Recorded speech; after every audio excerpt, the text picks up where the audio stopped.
Hello students, welcome back.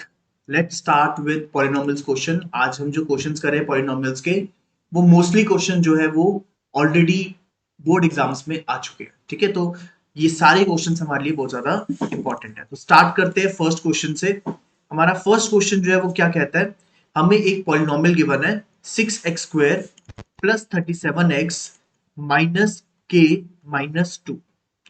अब इस polynomial की यूनिक बात ये बताई गई है कि इसका जो जीरो है वो एक जीरो दूसरे का रेसिप्रोकल है। तो हम लेट कर लेंगे वन जीरो भी एक्स। अगर एक जीरो जो है वो अगर एक्स है, तो जो अदर जीरो है वो क्या हो जाएगा, वो क्योंकि रेसिप्रोकल है तो वो बन जाएगा वन बाय एक्स। अब यहां पर आपको एक बात समझनी है कि जब भी हमारा एक जीरो दूसरे जीरो का रेसिप्रोकल होता है तो उसका प्रोडक्ट हमेशा ही जीरो होता है। जीरो होता है नहीं, उसका प्रोडक्ट हमेशा ही वन होता है। कैसे प्रोडक्ट वन होता है, तो लेट्स सी। प्रोडक्ट क्या होता है, मतलब अल्फा इंटू बीटा। यहाँ पे हमारा अल्फा जो है वो एक्स है और बीटा हमारा वन बाय एक्स है। एक्स और एक्स जब कट होंगे तो हमारा प्रोडक्ट क्या आ जाएगा, वन आ जाएगा। ठीक है, इसी इसी वैल्यू को यूज करके अब हम क्या करेंगे, जो के यहाँ पे हमें गिवन है, ठीक है, जो के गिवन है जिसकी हमें वैल्यू फाइंड करनी है उसकी हम वैल्यू फाइंड करेंगे। तो जैसा कि हमें पता है कि प्रोडक्ट जो होता है वो किसके इक्वल होता है, सी बाय ए के। ठीक है, और यहाँ पर ए बी सी ये क्या है वो भी एक बार देख लेते हैं। जो एक्स स्क्वायर का कोफिशिएंट होता है वो हमारा क्या होता है, ए होता है। तो यहाँ पे ए हमारा 6 है। जो एक्स का कोएफिशिएंट होता है वो हमारा बी होता है, तो यानी बी हमारा 37 है। और जो हमारा कांस्टेंट होता है वो पूरा का पूरा साइन के साथ, तो वो हमारा क्या होता है, सी होता है। ठीक है, इसी के साथ हमने वैल्यू पुट करनी है। प्रोडक्ट हम ऑलरेडी फाइंड कर चुके हैं वन। सी हमारा है माइनस ब्रैकेट में के माइनस टू, और जो ए है वो हमारा है सिक्स। सिक्स को हम लेफ्ट हैंड साइड लेकर जाएंगे, वन से मल्टीप्लाई होगा तो सिक्स आ जाएगा। यहाँ पे ब्रैकेट ओपन करेंगे तो माइनस के प्लस टू। अब के को उधर ले जाते हैं ताकि वो पॉजिटिव हो जाए और सिक्स को इधर ले आते हैं। ये बन जाएगा K is equal to two minus six. तो के की वैल्यू जो आ गई वो क्या आ गई, -4। ठीक है, तो बेसिकली इस क्वेश्चन में जो न्यू बात थी वो ये थी कि जब भी एक जीरो दूसरे जीरो का रेसिप्रोकल होगा तो प्रोडक्ट हमारा वन होगा। और प्रोडक्ट क्योंकि सी बाय ए के इक्वल होता है, तो जब हम वैल्यू पुट करेंगे तो जो भी हमारी मिसिंग टर्म होगी, जैसे इस केस में के थी, वो हम फाइंड कर लेंगे। ठीक है, चलो let's move on to question number 2। Next question जो है हमारा, उस क्वेश्चन में हमें बोला है कि अल्फा बीटा जो है वो गिवन पॉलिनोमियल के जीरो। तो जो पॉलिनोमियल है उसको भी एक बार देख लेते हैं। हमारे पास जो पॉलिनोमियल है वो है X square minus P X plus one plus C. ठीक है, अब सबसे पहली बात तो यहाँ पर स्टैंडर्ड फॉर्म हमें नहीं गिवन। स्टैंडर्ड फॉर्म क्या होती है कि पहली टर्म होनी चाहिए एक्स स्क्वायर वाली, दूसरी टर्म होनी चाहिए एक्स वाली, और थर्ड टर्म जो होती है वो कांस्टेंट होती है, उसके साथ कोई भी वेरिएबल नहीं लगा होता। लेकिन यहाँ पर p के साथ x प्लस वन है, खाली x नहीं है, तो इस ब्रैकेट को हम पहले ओपन करेंगे। X square minus P X minus P plus C. ठीक है, ये हमारी इक्वेशन तैयार है। अब इसमें हम क्लियरली देखते हैं कि हमारे पास a b और c क्या है। तो एक्स स्क्वायर के साथ कुछ नहीं है तो a क्या हुआ, वन। x के साथ माइनस पी है तो b क्या हुआ, माइनस पी। और ये दोनों टर्म्स मिला के हमारा क्या बनेगा, c। यानी कि माइनस पी प्लस सी, ये हमारा c। ठीक है, अब एक और बात जो हमें क्वेश्चन में मेंशन की गई है वो ये की गई है कि अल्फा प्लस वन और बीटा प्लस वन ये इक्वल टू जीरो है। देखो यहाँ पे हमें गिवन है कि alpha plus one multiply by beta plus one equal to zero. तो पहले हम इसका ब्रैकेट ओपन करके देखते हैं। तो पहले हम अल्फा को बीटा प्लस वन से मल्टीप्लाई करेंगे, फिर वन को बीटा प्लस वन से मल्टीप्लाई करेंगे। तो ये बन जाएगा alpha plus beta plus one equal to zero.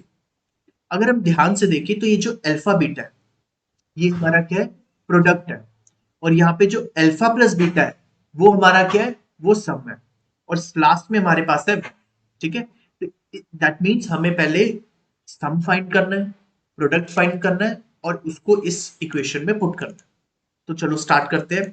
सम, सबसे पहले हमें अल्फा प्लस बीटा यानी कि सम फाइंड करना है। और सम किसके इक्वल होता है, सम इक्वल होता है माइनस बी अपॉन ए के। और हम ऑलरेडी बी भी फाइंड कर चुके हैं, ए भी फाइंड कर चुके हैं, सी भी फाइंड कर चुके हैं, तो जस्ट हमें वैल्यू पुट करनी है। माइनस बी, बी हमारा माइनस बी है, तो माइनस बी क्या होगा, वो पॉजिटिव बी होगा, साइन चेंज हो जाएगा।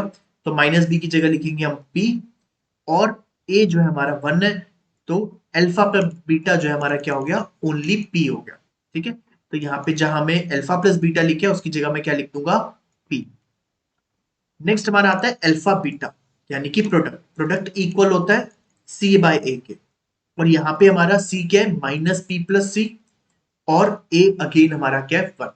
तो मैं प्रोडक्ट यानी अल्फा बीटा की जगह क्या लिख सकता हूं, माइनस पी प्लस सी, और ये 1 जो है वो एज इट इज आ जाएगा इक्वल टू 0। करेक्ट।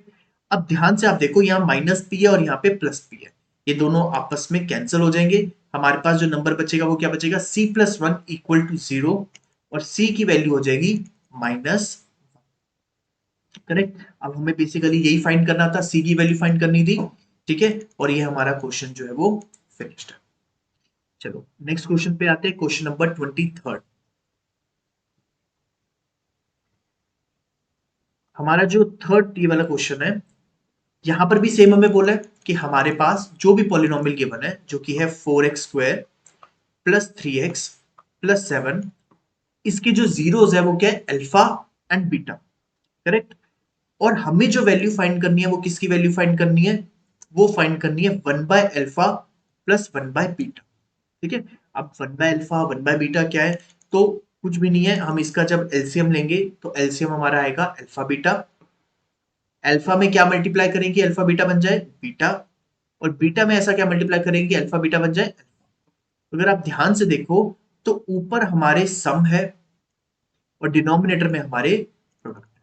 तो बेसिकली हमें क्या करना है, ये जो हमें पॉलिनोमियल गिवन है इसका सम फाइंड करना है और इसका प्रोडक्ट फाइंड करना है और उस वैल्यू को पुट करते हैं। अल्फा प्लस बीटा किसके इक्वल होता है, माइनस बी अपॉन ए के। यहाँ पे हमारा बी 3 है, तो माइनस बी यानी -3, ए हमारा 4, तो अल्फा प्लस बीटा क्या हो गया, -3/4। सेम वे अल्फा बीटा किसके इक्वल होता है, सी अपॉन ए के। हमारा सी जो है वो 7 है और ए जो है वो अगेन हमारा 4 है। तो हमारे पास वैल्यू आ चुकी है अल्फा प्लस बीटा की भी और अल्फा इंटू बीटा की भी। तो बीटा प्लस अल्फा और अल्फा प्लस बीटा सेम ही है, तो अल्फा प्लस बीटा की जगह हम लिखेंगे -3/4, और अल्फा इंटू बीटा बीटा की जगह हम लिखेंगे 7/4। अब जब हम फ्रैक्शन से फ्रैक्शन अगर डिवाइड हो रहा होता है तो फर्स्ट फ्रैक्शन को हम एज इट इज लिखते हैं, और जो सेकंड फ्रैक्शन होता है उसका हम रेसिप्रोकल करते हैं। ये 4 से 4 कैंसिल हो जाएगा और हमारा आंसर आ जाएगा -3/7। दैट मीन्स जो 1/अल्फा और 1/बीटा था उसकी वैल्यू क्या है, -3/7। ठीक है, ये थे हमारे 2 मार्क्स के क्वेश्चन। ठीक है, जो स्मॉल आंसर्स टाइप 1 के क्वेश्चन होते हैं। अब हम 24th क्वेश्चन जब करेंगे तो वो क्वेश्चन हमारा होगा 3 मार्क्स का। तो चलो स्टार्ट करते हैं हमारा 24th क्वेश्चन।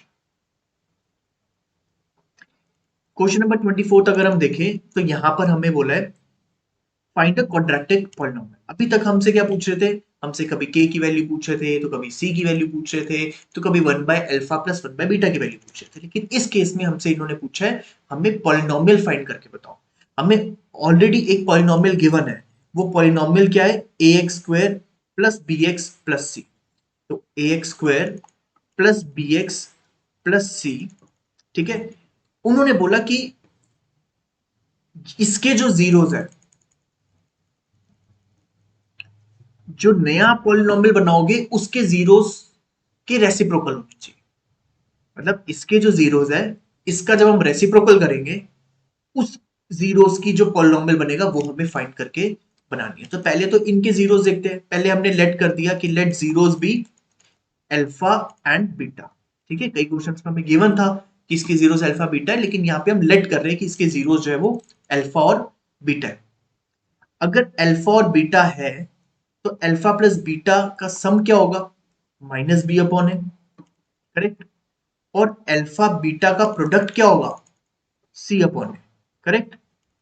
अब हमें जो फाइंड करना है वो इसका रेसिप्रोकल फाइंड करना है।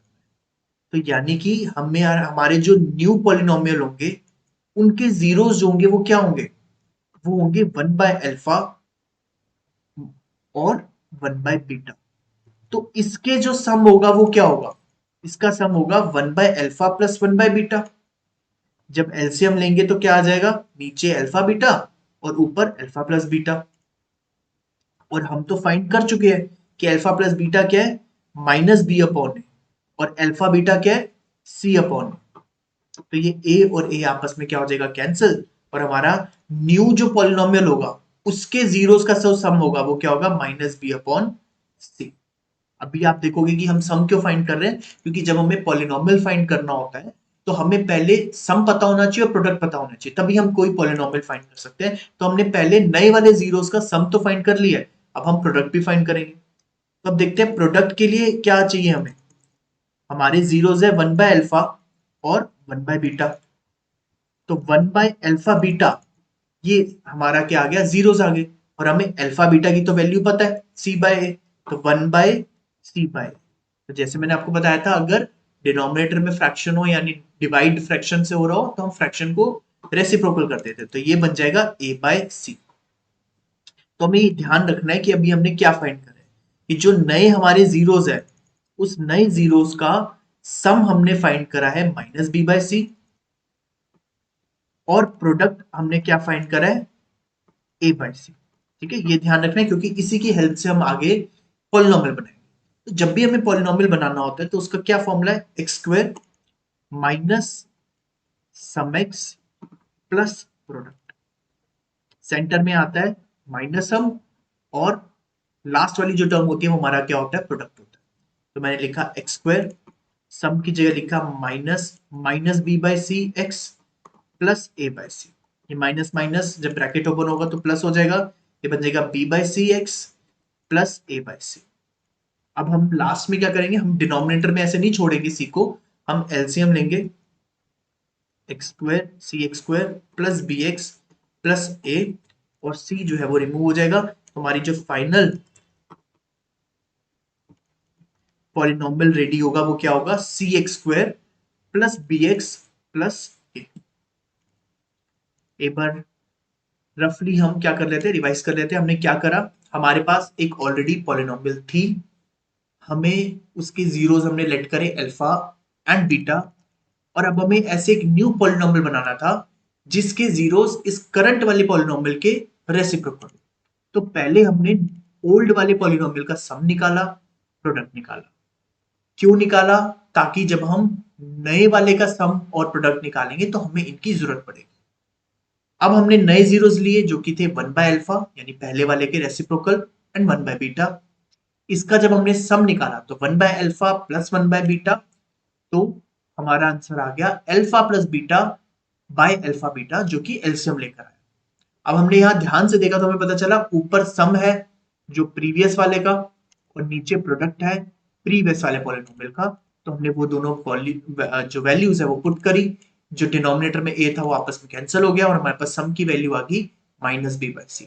सेम वे हमने जब प्रोडक्ट निकालने की कोशिश करी तो 1/अल्फा मल्टीप्लाई बाय 1/बीटा इज इक्वल टू आ गया 1/अल्फा बीटा। अल्फा बीटा यानी पुराने वाले का प्रोडक्ट जिसकी वैल्यू हमें ऑलरेडी पता थी, वो हमने वैल्यू पुट करी तो हमारा प्रोडक्ट भी आ गया न्यू वाली का, जो कि क्या था, a/c। अब जब भी हमें पॉलिनोमियल फाइंड करना होता है तो हमें एक इक्वेशन हम जो लिखते हैं वो क्या है, हम जो एक फॉर्मूला काइंड ऑफ लिखते हैं वो क्या है, x² minus sum x plus product. तो जो हमने न्यू वाली पॉलिनोमियल का सम और प्रोडक्ट डाला था वो हमने उसमें वैल्यू पुट करी। अब यहां पर हमारे पास डिनोमिनेटर में c आया जिसको हमें रिमूव करना था, और उसको रिमूव करने के लिए हमने एलसीएम लिया, और जो हमारे पास बचा वो थे हमारी न्यू पॉलिनोमियल।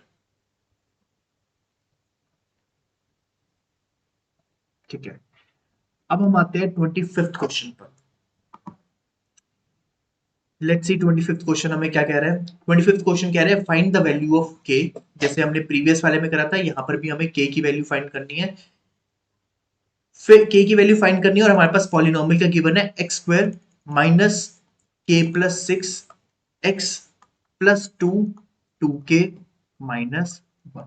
तो सबसे पहले जब भी हमें इक्वेशन आए तो देख लो a b c की वैल्यू क्या है, तो हम लिख भी लेते हैं। x क्योंकि x² अकेला है तो a मतलब b है, sorry a is equal to 1 है।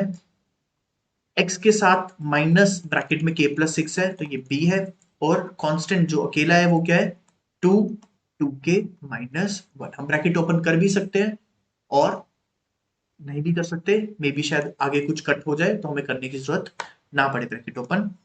Let's see. अब ध्यान से हम देखते हैं हमें और क्या पता है। इन्होंने बताया सम ऑफ इट 0, तो sum of it 0 is equal to half of their product. तो जैसा मुझे स्टेटमेंट में लिखा मैंने उसको इक्वेशन में कन्वर्ट कर दिया कि जो सम है वो इक्वल है किसके, हाफ ऑफ इट्स प्रोडक्ट के। अब सम देखो, तो सम होता है हमारा अल्फा प्लस बीटा, लेकिन सम किसके इक्वल होता है, सम किसके इक्वल होता है, सम इक्वल होता है माइनस बी अपॉन ए के। तो मैं अल्फा प्लस बीटा की जगह क्या लिख दूंगा, माइनस बी अपॉन ए, और half alpha beta product equal होता है सी बाय ए के, तो मैं यहां लिख दूंगा सी बाय ए। चाहे तो हम यहां पर ए और ए कैंसिल कर सकते हैं। अब हमारे पास क्या बचा, minus B is equal to half C. मैं जस्ट वैल्यू पुट करूंगा, माइनस माइनस के प्लस 6, क्योंकि मेरा बी जो था वो क्या था, माइनस के प्लस 6, और माइनस बी है तो एक और मैंने माइनस लगाया, फिर यहां था half multiply bye 2, 2k minus 1। अब ये देखो 2 से 2 कैंसिल हो गया, माइनस से माइनस कैंसिल हो जाएगा, खाली बचेगा k प्लस 6 और यहाँ बचेगा 2k माइनस 1। अब मैं k को इस तरफ ले जाता हूँ, ठीक है, और माइनस 1 को लेफ्ट हैंड साइड ले आता हूँ, तो यहाँ पे बनेगा 6 plus 1 is equal to 2k minus k। तो यानी k की वैल्यू जो आ गई मेरे पास, क्या आ गई, 7। ठीक है, और ये है मेरा फाइनल। एक बार इसको रिवाइज कर लेते हैं। हमारे पास एक पॉलिनोमियल गिवन है, उसमें से हमने ए, बी और सी को आइडेंटिफाई कर लिया, और हमें एक और कंडीशन गिवन थी जिसमें उन्होंने कहा था कि जो इसके जीरोस का सम है वो इक्वल है हाफ ऑफ द प्रोडक्ट के। ठीक है, तो हमने सम किसके इक्वल होता है, माइनस बी अपॉन ए, तो हमने वहां पे माइनस बी अपॉन ए लिख दिया। हाफ प्रोडक्ट, तो प्रोडक्ट किसके इक्वल होता है, सी बाय ए के, तो मैंने वहां पर सी बाय ए लिख दिया। अब हमारे पास a और a दोनों साइड डिनोमिनेटर में था तो वो कट हो गया, हमारे पास बचा minus B plus half multiply by C. Values put करी हमने और नॉर्मल इक्वेशन की तरह हमने सॉल्व करा, और हमारे पास फाइनल आंसर जो आ गया वो क्या है, k। ठीक है, इस वीडियो में हम करेंगे, हमने 5 क्वेश्चंस करे हैं जो ऑलरेडी बोर्ड एग्जाम्स में आ चुके हैं, कुछ तो रिसेंट एग्जाम्स में भी आए हैं, और नेक्स्ट वीडियो में हम करेंगे नेक्स्ट 5 क्वेश्चंस। आई होप आपको ये क्लियर होगा। Thanks for watching and keep